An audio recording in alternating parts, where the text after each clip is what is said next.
इन्हीं के आदेश पर महिला सुरक्षा के लिए हमें तैनात किया गया।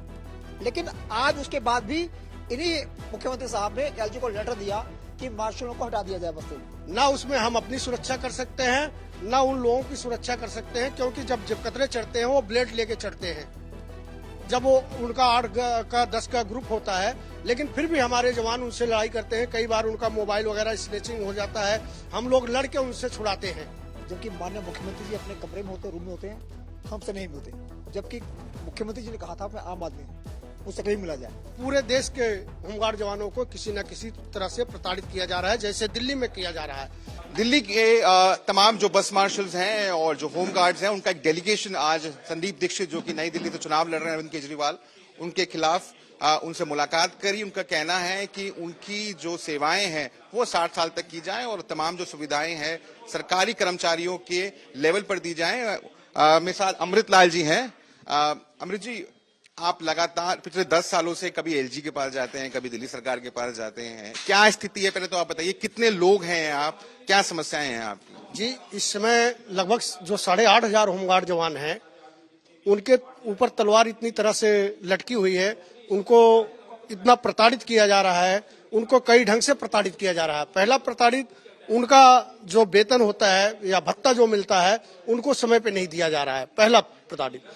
दूसरी प्रताड़ित, जो हमारा अब इस समय जो कार्यरत है लगभग 4200 जो है डीटीसी में और लगभग 4300 के आसपास थानों में ड्यूटी कर रहे हैं, इन सभी को इस तरह प्रताड़ित किया जा रहा है कि कुछ पूछो मत। वो ऐसे प्रताड़ित किया जा रहा है जैसे उनका समय एक्सटेंशन करने के लिए कभी 3 महीना किया जा रहा है, कहीं 6 महीना किया जा रहा है, जो कि हमारे उसमें है कि 3 साल का एक्सटेंशन के लिए 3+1+1, लेकिन अब उनको 6-6 महीना 3-3 महीना एक्सटेंशन देके उनको प्रताड़ित किया जाता है। इसके कारण उनका मानसिक संतुलन खराब हो जाता है। महिला सुरक्षा के नाम पर कहा गया था एक बड़ा टास्क फोर्स के तौर पर ये काम करेगा, लेकिन हम देखा कि घटनाएं भी हुई।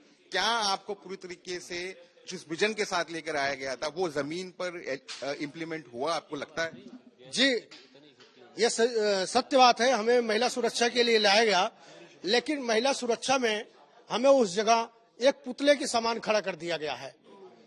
ना उसमें हम अपनी सुरक्षा कर सकते हैं, ना उन लोगों की सुरक्षा कर सकते हैं, क्योंकि जब कतरे चढ़ते हैं वो ब्लेड लेके चढ़ते हैं। जब वो उनका 8 का 10 का ग्रुप होता है, लेकिन फिर भी हमारे जवान उनसे लड़ाई करते हैं। कई बार उनका मोबाइल वगैरह स्नेचिंग हो जाता है, हम लोग लड़के उनसे छुड़ाते हैं अपने जानों पे खेल के। कोई हथियार भी नहीं होता, कोई हमारे पास कोई हथियार नहीं, कोई सुरक्षा नहीं, हम किसी के ऊपर हाथ भी नहीं उठा सकते। वहाँ ये हमें दिया गया है, हम उनके ऊपर कुछ ऐसी बातें नहीं कर सकते उनको कि हम कोई जब कतरा चढ़ जाए तो हम उसको कुछ भी बोल नहीं सकते, सुरक्षा नहीं कर सकते। आप आज संदीप जी से मिले, इससे पहले आप सरकारी जो महकमा है यानी अरविंद केजरीवाल हैं या उनके मंत्री हैं या एलजी हैं, उनके पास आप गए तो उन्होंने आपको क्या कहा?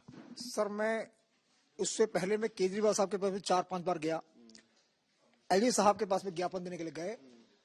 तो क्या होता है कि मुख्यमंत्री साहब के वहां पर जाओ विंडो पे, तो एक आदमी उनके आता है, कहता है पैसा ला दी, क्या देने आए आप?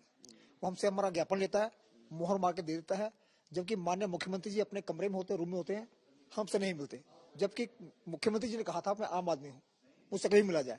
लेकिन 5 बार हमने धरना प्रदर्शन किया, चंदीराम अखाड़े में किया, जंतर मंत्र में भी किया, और उसके बाद जब ज्ञापन देने का हमारा आज तक कोई ज्ञापन पे कोई कार्रवाई नहीं हुई।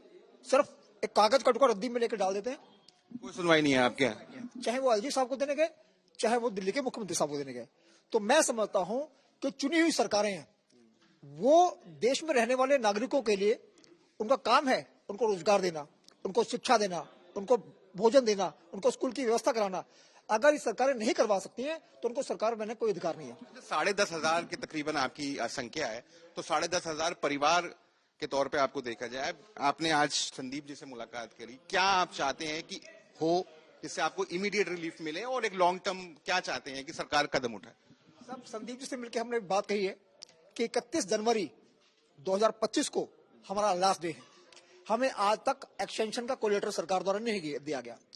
अगर 31 जनवरी को हम लोग जो 8-8,500 लोग हैं अगर रिम्यू हो जाएंगे, गवर्नमेंट पॉलिसी है जो थाने में लोग चल रहे हैं उनको 1 महीना बढ़ा देंगे। डीटीसी वालों को कोई यूज नहीं है, इसलिए उनको 1 महीने पहले हटा दिया जाएगा।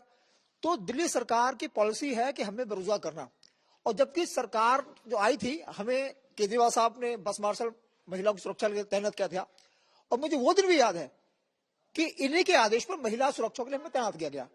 लेकिन आज उसके बाद भी इन्हीं मुख्यमंत्री साहब ने एलजी को लेटर दिया कि मार्शलों को हटा दिया जाए बस से।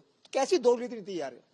कुछ उम्मीद है आपको सरकार से, क्योंकि हार थक कर तो अब आप संदीप दीक्षित के पास आए हैं? जी, सरकार के पास हम लोग, जैसे कि हमारे राजबाबू द्विवेदी जी ने आपको बताया कि हम लोग कई बार, हमारे कम से कम इतने पेपर हमारे पास है जो रिसीव करा चुके हैं दिल्ली के मुख्यमंत्री जी, उपराज्यपाल साहब, केंद्रीय जो है हमारे जो है गृह मंत्री जी, प्रधानमंत्री जी, हम लोगों ने सभी के पास हाथ पैर मार लिया, लेकिन कहीं सुनवाई नहीं हो रहा है।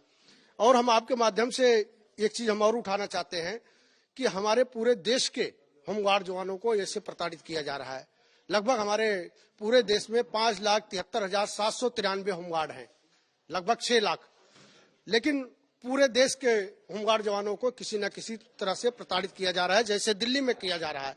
हम आपके माध्यम से आवाज उठाना चाहते हैं, आप हमारी आवाज बन के उभरे कि पूरे देश के होमगार्ड जवानों के लिए ये वहां एक बिल लाया जाए, पास किया जाए, इनको निरंतर 60 साल की आयु तक इनको निरंतर रोजगार दिया जाए। हम आपके माध्यम से कहना चाहते हैं, आप हमारी आवाज बने, इंडिया टुडे हम सबकी आवाज बने। Thank you.